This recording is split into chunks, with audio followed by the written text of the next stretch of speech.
So നമ്മളെ Sajid Nadia ബാല franchise ഒരു ഗുണമില്ലാത്ത ഫ്രാഞ്ചൈസാണ് guys, സത്യം പറയാമല്ലോ. ഭാഗ്യ 1 എനിക്ക് കുറച്ചൊക്കെ ഇഷ്ടപ്പെട്ടു, 2, 3 അതൊക്കെ പോട്ടെ. ഇപ്പോൾ അതിൻ്റെ 4ാമത്തെ ഭാഗം ഇറക്കിയിരിക്കുകയാണ്. നമ്മൾ ഇതുവരെയ്ക്കും കണ്ട പോലെ ആയിരിക്കില്ല അണ്ണനെ ഇനി കാണാൻ പോകുന്നത്, അതായത് നമ്മൾ ടൈഗർ ഷ്രോഫിനെ ഇനി കാണാൻ പോകുന്നത്. സോ ടൈഗർ ഷ്രോഫിൻ്റെ പുതിയ കളികളായിരിക്കും നമ്മളിനി കാണാം. പുതിയ കളികളെന്ന് പറയുമ്പോൾ ഇപ്പോഴത്തെ ടീച്ചർ കണ്ടായിരിക്കും, ചോരക്കളിയാണ്. നമ്മുടെ സഞ്ജയ് ദത്തുണ്ട്, അതുപോലെ തന്നെ നമ്മുടെ ടൈഗർ ഷ്രോഫുണ്ട്.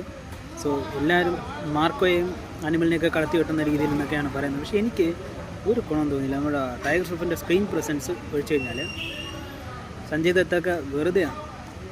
പുള്ളിക്കാരനെ സ്ക്രീനിൽ കണ്ടിട്ട് എനിക്കൊന്നും ഫീലായില്ല ആ ഒരു ടീസറിൽ. പടം ഇനി എന്താവും എന്നുള്ളത് കാത്തിരുന്ന് കാണാം. ടീസർ പടം നന്നായാൽ മതിയായിരുന്നു.